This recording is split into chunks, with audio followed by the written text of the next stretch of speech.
Hola a todos y bienvenidos a un nuevo video.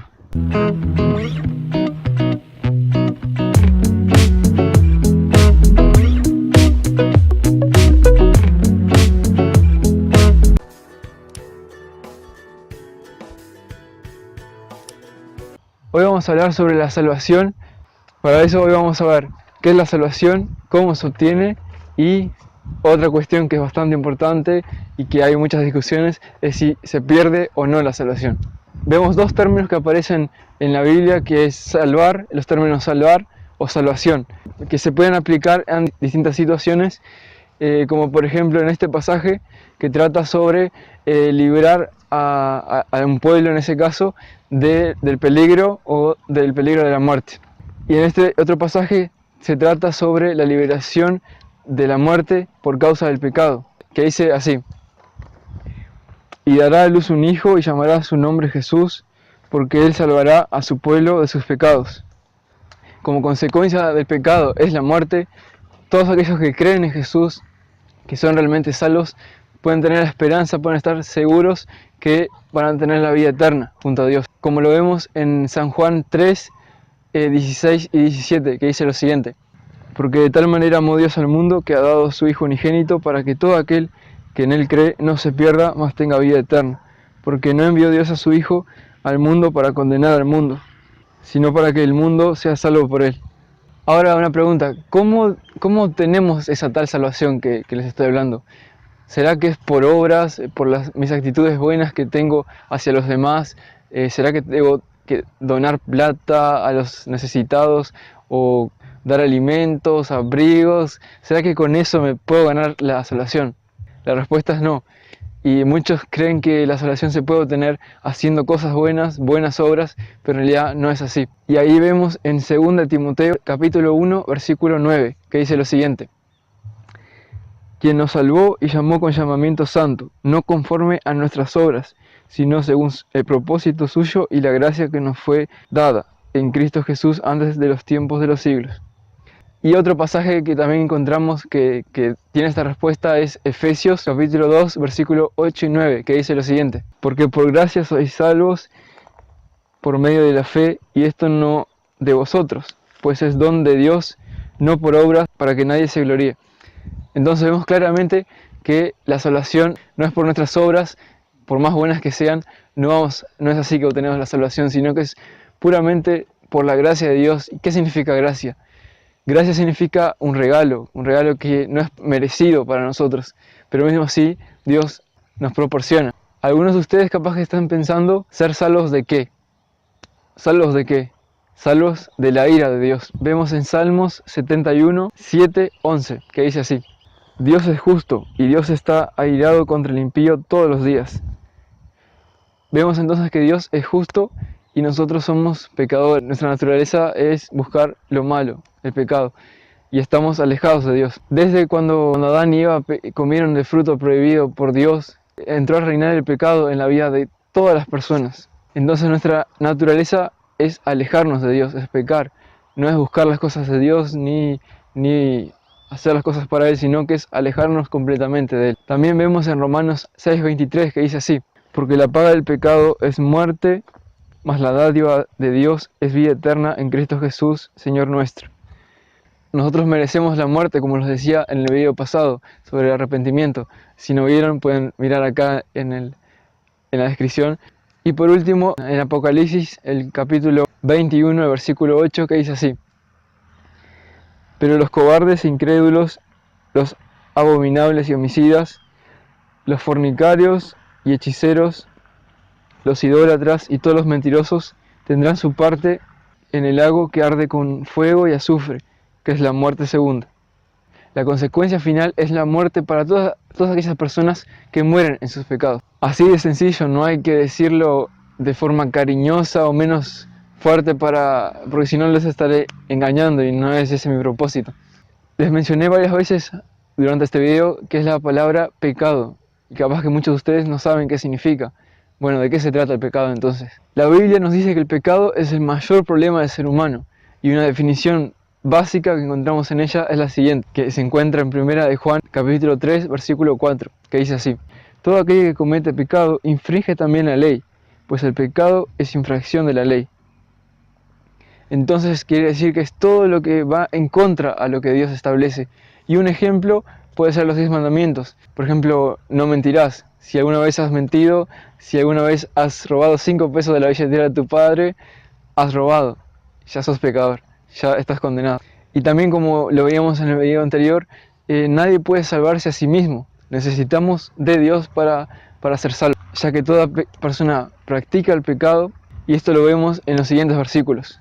Romanos 3:23, que dice así: por cuanto todos pecaron y están destituidos de la gloria de Dios. Y en Romanos 3:10, como está escrito, no hay justo ni aún uno. Entonces no hay nadie que no peque en este mundo. Todos somos pecadores por naturaleza. Pero aquí es donde entra Jesús. Jesús vino a pagar el precio de nuestro pecado. Él vino y tomó mi lugar, tomó tu lugar y murió en la cruz. Y bueno, ¿y por qué Jesús? Bueno, porque fue el único que vivió en esta tierra, que nunca pensó, dijo e hizo nada que quebrantara la ley de Dios. Y eso permitió entonces que Él fuese el único que tomara nuestro lugar, y así morir por nuestros pecados y salvarnos, y pagar la deuda que nosotros deberíamos pagar. Vemos en Primera de Pedro, el capítulo 2, versículo 24, que dice así: quien llevó Él mismo nuestros pecados en su cuerpo sobre el madero, para que nosotros, estando muertos a los pecados, vivamos la justicia, y por cuya herida fuisteis sanados. Dado que Cristo es Dios, su obra, su venida al mundo y pagar el precio por nuestros pecados en la cruz, bastó para cubrir el pecado de todas las personas, pasados, presentes y los que vamos a cometer. Entonces todos los pecados ya están pagados. Su muerte permite reconciliarnos con Dios, y su resurrección nos libra de la pena de muerte. Entonces solo Jesús es el camino, y vemos en Hechos capítulo 4, versículo 12, que dice así: en ningún otro hay salvación, porque no hay otro nombre bajo el cielo dado a los hombres en que podamos ser salvos. Pero basta con solo creer en Jesús, y como vimos en el video pasado, no basta solo con creer en Jesús, sino que hay que arrepentirse de nuestros pecados, también bautizarnos y así recibir el Espíritu Santo. Y ahí, como les mencioné, el bautismo y la recepción del Espíritu Santo son temas que podemos hablar en otros videos más adelante.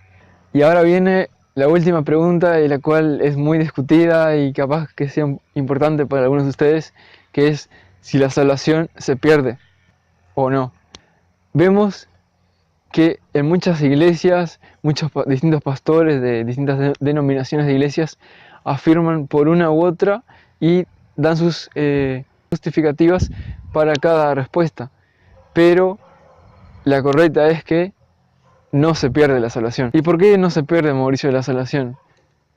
Te daré algunas justificaciones o algunos pasajes que demuestran que no se pierde. Si la salvación se perdiese, entonces estamos afirmando que lo que Jesús hizo, o la obra de Jesús al morir por nosotros, no fue suficiente. O también algunos que dicen: no, pero conozco a uno que era pastor, o a uno que era muy cristiano o religioso, y que ahora está en el mundo, o no va más a la iglesia, no quiere saber más de Dios.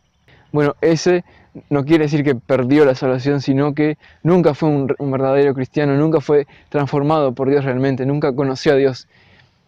Porque si fuera el caso, si se pierde la salvación, ¿qué pasa si pierdo la salvación y vuelvo a arrepentirme? ¿Y qué? ¿Voy a conocer a Dios de nuevo? ¿Voy a transformarme de nuevo? ¿Voy a nacer de nuevo? No tiene mucho sentido eso, ¿no?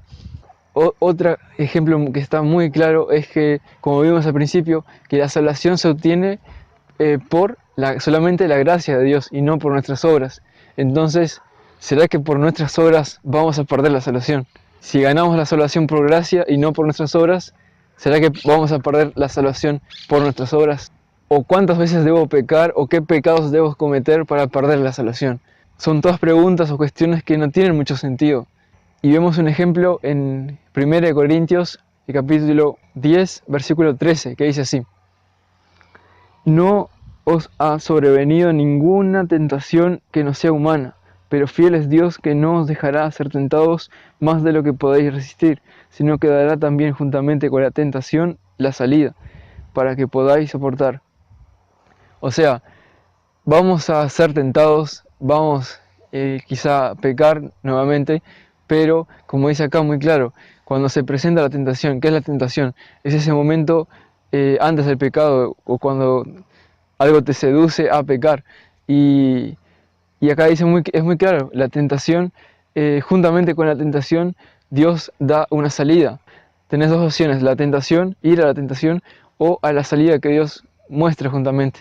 Y entonces si pecamos es porque nosotros elegimos ir hacia la tentación y no a la salida de Dios. Así que hay que estar atentos y ser sabios y poder elegir la salida que Dios nos provee. Otros versículos que también pueden leer son estos, que pueden leerlo después de mirar el video, que están buenos para repasar. Entrad por la puerta estrecha, porque ancha es la puerta y espacioso el camino que lleva a la perdición, y muchos son los que entran por ella, porque estrecha es la puerta y angosto el camino que lleva a la vida, y pocos son los que la hallan. Un claro ejemplo que he visto muchas veces es una imagen, una puerta grande que representa el mundo, las tentaciones, que mucha gente va a ese lugar, y otra al lado, una puerta más chica y con una fila con pocas personas que representa el camino hacia Dios. Y acá, por muchos engaños, por muchas tentaciones, las personas van atraídas hacia ahí, ciegas, siguiendo unas a otras, ciegos guiando ciegos, y en esta otra, el pequeño rebaño de Dios que va hacia Él. Jesús fue clavado en una cruz y derramó su sangre para limpiar nuestros pecados. Pero al tercer día resucitó, confirmando que Él es todopoderoso. No existe otro camino u otra manera de ser reconciliados con Dios. San Juan 14, en el verso 6 dice: yo soy el camino, la verdad y la vida. Nadie viene al Padre sino por mí. Tú puedes ser salvo si verdaderamente lo deseas. El deseo de Dios es que nadie se pierda. Si deseas seguir y entregarte a Dios, puedes hacerlo ahora mismo, en este momento. Y aquí les voy a dejar una oración de arrepentimiento, y si quieren hacerla, es la siguiente.